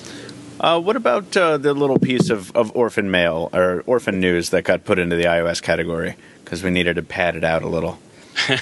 I like this little bit of wearable news from our friends at Pebble. This is big news, isn't it? It is. Yeah. Pebble's finally putting together a official app store to download software that will run on your Pebble, right on your wrist there. Mm-hmm. They've been really improving their SDK a couple times this year. There's a big release back in the spring, another in the fall, so adding new capabilities. There have been third-party places you can go to get these apps, but Pebble's trying to make this nice and official. Everything on there is going to be free, at least to start with, so it's very, very promising news. It's going to add a lot of functionality to an already very useful smartwatch. That would be cool. Yeah, no, because it's even for me, who is willing to go to off-site locations on the internet to go find watch faces and stuff and all that kind of stuff. It's the convenience of having an on-device app store can not be matched in my view. Yeah, so. It has a lot of credibility to the device as well. Oh, true, absolutely. So now you don't have to, sideload. We're going back to that term. You don't have to sideload any of these apps or watch faces onto the Pebble. So it definitely adds a lot of credibility to the device. And hey, we're legit now. We got some apps. Right. There's a commenter who says, or we could wait for the Neptune Pine, LOL, which reminds me, I should say that there's a whole lot of watches out there that I imagine we're going to see a lot of them at CES that are sort of promised. They're in Kickstarter phase, they're in Indiegogo phase. Some of them are produced. There's a lot of vaporware is not the right term because they actually haven't they haven't failed to deliver yet, but there's a lot of prospective devices out there. The guys from Hotwatch are tired of me bothering them every month. It's gotten to the point where the initially friendly email responses are now down to one line and one every other email. So whatever. Dear Michael, not yet. Yeah, they'll be available later. So anyway, I just wanted to make the point that we are still doing what we can to get our hands on new wearables, and I hope to see some at CES. I think CES is going to be full of that kind of news for at least a part of one day. How many Google Glasses do you expect to see on people just wandering around 4 there? per hour. Yeah. At least. Yeah. But maybe I'll get my face on one. Who knows? But moving on to, I think we have to kind of wrap up. We're at the time where we usually end, and we have 3 more pieces of listener mail to go. We can't skip it because we skipped it last week, and because this is some pretty cool stuff in here. So let's move on to listener mail. Adam, why don't you kick us off with the first piece of mail here? Okay, so this mail comes to us from Min Guyan. I hope I pronounced that right. Is that how you pronounce it? I think it's Min Nguyen. I used to telemarket, and I got that wrong every single time. You see, I don't even ask people what their names are. I just ask them to spell it because I don't even want to guess anymore. So it's a smart way to go. It's smart. Yeah. Okay, so Min asks, do you think that the HTC finance program is a step to get away from the carrier?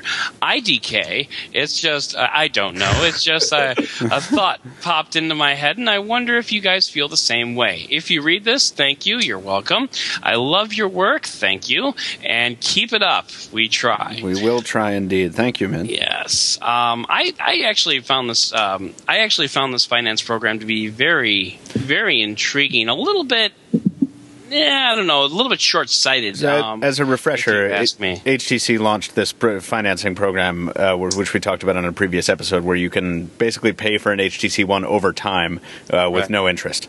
So that's what we're talking about here. Yeah. What you found it short-sighted, Adam? I find it to be very short-sighted because you're paying for the phone over 2 years, if I remember correctly, right? Yeah, we talked a little about that. You mean it appeals to short-sighted consumers?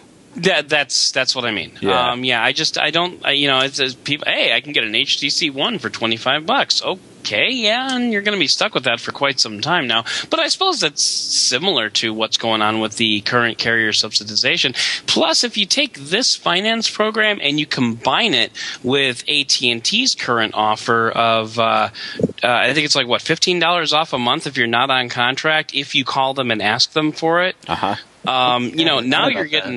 Now you're getting an HTC One for $10 a month, kind of, sorta. So maybe that's not such a bad deal after all, because it wouldn't be subsidized through the carrier; it'd be subsidized through the OEM. Yeah, I don't think that makes a lot of sense. Well, I'm not saying it makes any more sense, but at least it's cheaper. I mean, I don't think this is a move directly. I don't think this is HTC saying, "Well, we're done with the subsidy model and we're going to go do our own thing." I think the proposition is not compelling enough for this to make any real dent in anything. I think this is a way for them to experiment with very low stakes in a new model. I think it's very cool. I just don't think the adoption rate is going to be terribly high. So while, to answer the listener's question, I think that this is not a way for them to get away from carriers. I think they're just trying something out to see what happens. And the data they use from this may be used to either end this or build out this program in the future. Who knows? I think it would also be intriguing to see what would happen if they were to offer this finance program on the next device, not last year's device. Well, and they may well do that. I mean, but you don't want to do that blind. I mean, not a lot of OEMs do this, period. So, this could be the trial run prior to them saying, hey, guess what? That financing thing we introed on the One, now it's available for the Two. Hey-o. I just wonder, how many people have a problem where they can get over the psychological impact of, I'm going to pay $600 for a smartphone, yet don't have $600 lying around. I think it's looking for a very specific type of customer. I don't know. It may be specific, but I think it's it's a customer who is in ample supply. Because I can very easily access the part of my brain that knows he doesn't have $600 just sitting around. But I feel like those customers are going to be swayed by the subsidies, that they're going to find comfort in that. Yeah, well, possibly. Sure, but even the subsidized price is still $99 or even $199 depending on the carrier, and it's what you're telling me that because it's zero down, right? So you're telling me I could just pay $25 a month and I could have a new phone? And then I'm going to go out to Chili's with all that money I saved.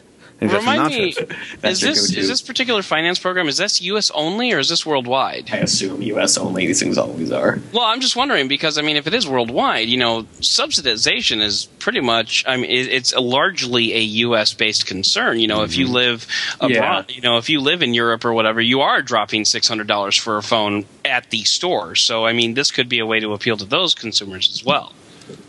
Yeah, less retailers want financing. You can apply at AT&T's HTC's website. Well, I mean, is this any different than tossing down a credit card to buy the phone? No, it's like you go to Best Buy, you get the card, you Yes, get it 0% for a year. Oh, well, there you go. 'cause It's there's 0%. 0%. That's the deal. That's the thing. Yeah. But I mean, just to speaking to Stephen's point about, if you don't have $600 laying around, yeah, you can afford it if you have $600 left on your credit card, and you can pay $25 a month that way.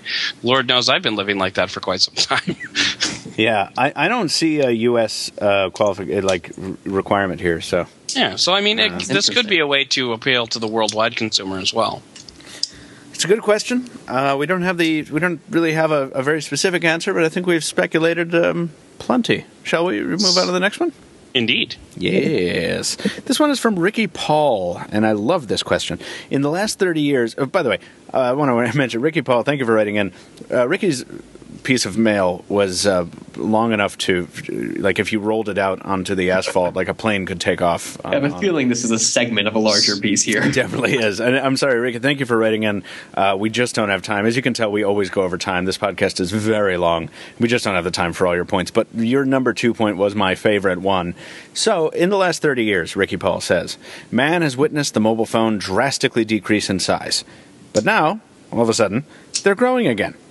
Do you think there's ever going to be any market for smaller handsets at all? I like every 2 months, somebody else asks this question, and I'm like, God, I hope so. Yeah. Apple seems to think so. Absolutely. But even like the iPhone 5C feels like a miniature phone when I pick it up nowadays. Yes, but Yeah. it's But not Apple's not getting any smaller. Apple's exactly, getting bigger. Exactly. Yeah, but not with the pace that everybody else is, though. No, but I don't think we're going to have a return to old form here. Yeah, exactly. Right. I don't see a future Pre-Pixie. Right. Oh God. Right. Like I don't know about you guys, but I'm looking forward to 2020 when people are walking around with bag phones again. So I'm a little scared of that, of one of these futures where it's like, yes, if things get miniaturized to the point where if we want to carry on a voice conversation, we can put on a special earring, like an oversized earring, like in Elysium. Because then I feel like devices get really boring. It's just like, here's that thing I have to put on. It's like a wristwatch that you can only, customize so far. And then the device you carry for data consumption is a tablet that's maybe flexible, you can roll up. I don't know what it is, but I just don't, Stephen, I agree with you. I don't see us returning to a time where like small, tiny phones are in vogue again. And that's sad because they could be really functional now. I had an editorial a couple of weeks back about what if Samsung put the S Pen on a tiny little 4-incher, 3.5-incher. The big problem with these phones, at least for me, is that it's harder to interact with the touchscreen, but a stylus on, problem solved.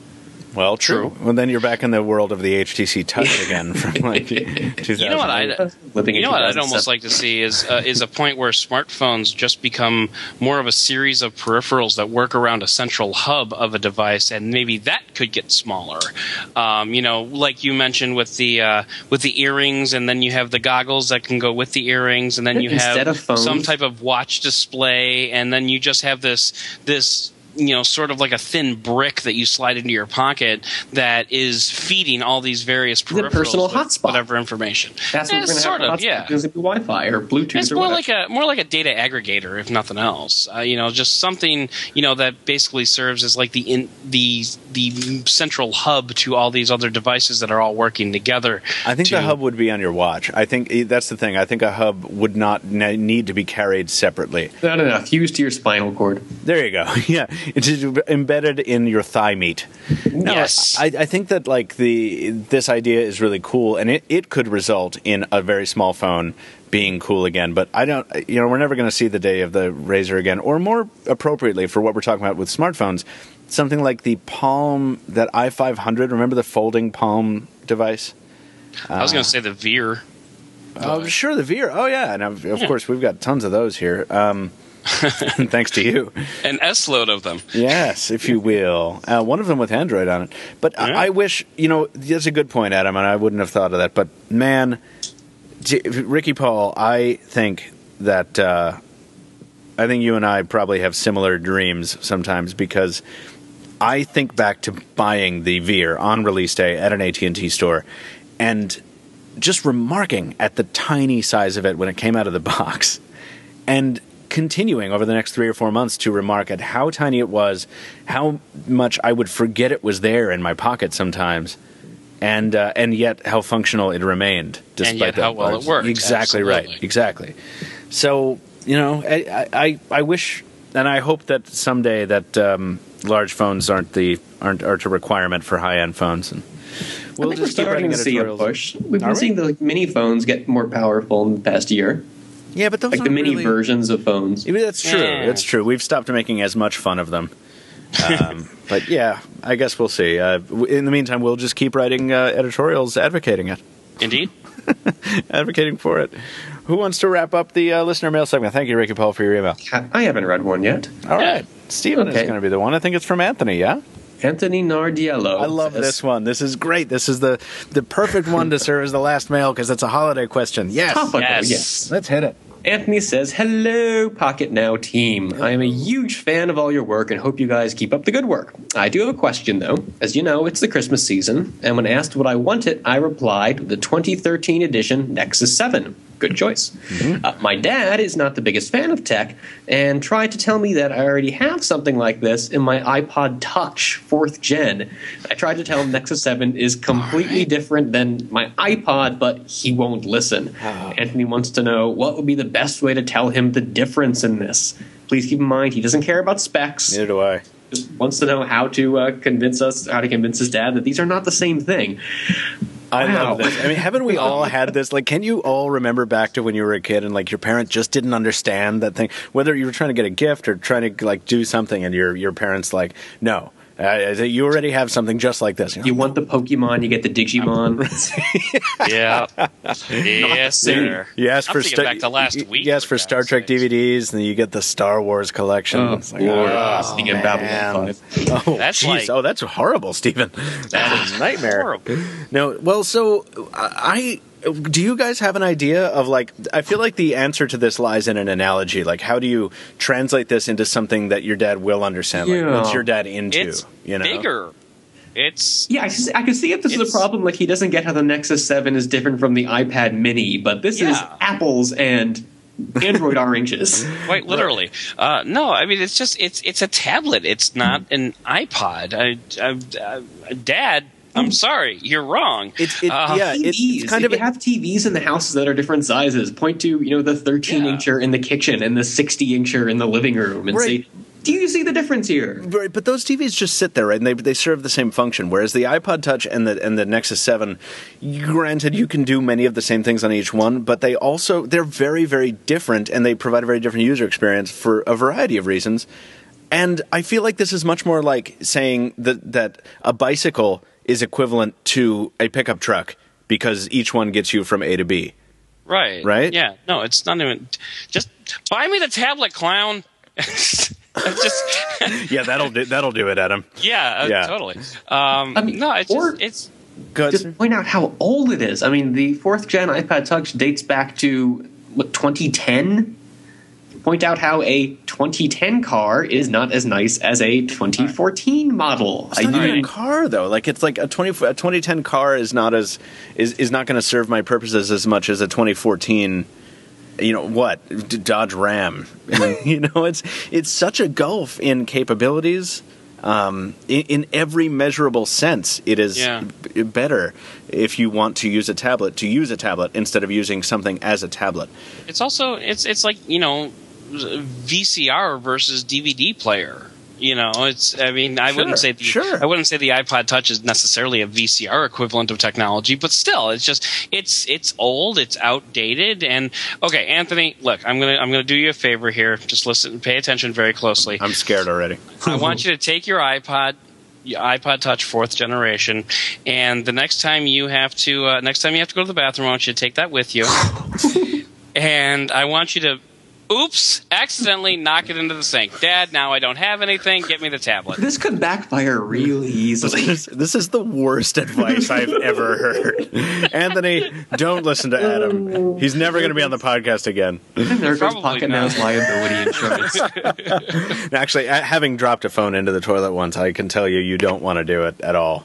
Well, that's why I said drop it in the sink. sink at least. That's what I said. Sink. Okay. Go back and listen to the replay. It was a sink. I ain't editing that for you. No, so Anthony, I really think the answer here lies in. First of all, I mean, if you can, you're probably going to want to do this yourself because I'm not sure if you're going to be able to convince your dad here. But find out what analogy makes sense to your dad. The car one is really lazy. It's the first one that came to my mind. But there's a better analogy out there, and just say, hey, listen, old and busted versus new hotness. That's exactly right. That's basically it. But it's not. It's not busted. It's not old and new. It's not that. They're different product categories. And the key lies in making your dad understand that. It's not that, like, what I have is old and boring. It's like, what I have doesn't serve the needs that this other thing does. And if all that fails, man, just gather up the best Google Nexus 7 commercials and show them to your dad. Tell me when to read books on it. You could. There you go. Education. Yeah. I can use. I want to study with it. There you go. Isn't there that Google Education thing now? Just another thought. Ask Dad for a Google Play gift card. There is that too. There's that. There you go. There's that. Or yeah. Cash. Yeah. There's that. My best friends call me Cash. Okay. We've all been there, Anthony. We've been in that situation, and at some point, fortunately, you get to a point where you don't have to. You can provide these things for yourself. But until then, we wish you all the luck in the world trying to convince your father, and let us know how it goes, please. Write back in. And we'll share that news with our listeners. And listeners, if you have advice for Anthony, please, you can't do any worse than we three did. Leave your advice for Anthony in the comments of this podcast. And Anthony, thank you for writing in, and we hope you have a wonderful holiday season as well. Guys, is it about time for us to extend all our wishes, similar wishes, to all of our listeners? I think it is, because my brain stopped making sentences correctly. I like the idea of a 2.5 hour time. No. Yeah, you want to just move on and just go right through the 2 hour mark? Let's do that. Yeah. Let's do like Casino. Come on. All right. I think it's time for us to go. Gentlemen, I hope that you have had a nice time on the show. I certainly have loved having you here. Adam, not Taylor. Yes. Taylor's gone. Adam, it will be very, very sad not to have you on the air for a while, but I'm very glad that it's for a good reason. It's because you have a day job. So congratulations. That's very true. And, that's why God gave us lunch breaks. So we'll see. I'm saying you got a podcast from your car at some point. That's right. All right. Well, let's, Stephen, thank you for being here as well.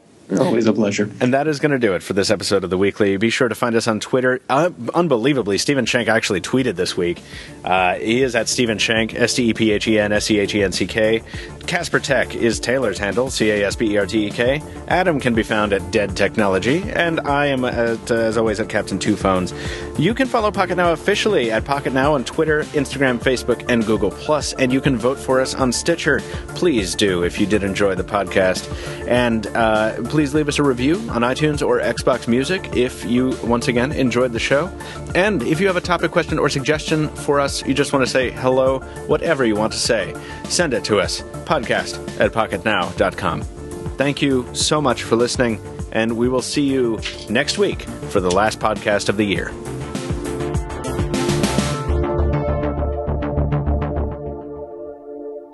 Oh my God, I can't do this. Jesus. Now it's on the fucking outline post. Damn it. I hate this shit. I use ad blocker. All right, 1 hour, 16 minutes. Mark that down. Yeah. You've got some beeping to do. 1:08. I can't even turn it off because it's the fucking rundown post. Ugh, fuck you Ad guys. blocker, I'm not using ad blocker because I'm not a fucking communist. Let's move on. Let's actually stay on this so that we can come back to this, fix the damn cursing. Shit. Let's actually come back to this. Wait. I've never sworn on this podcast before. Now I have. I've got it out of my system. Congratulations, man.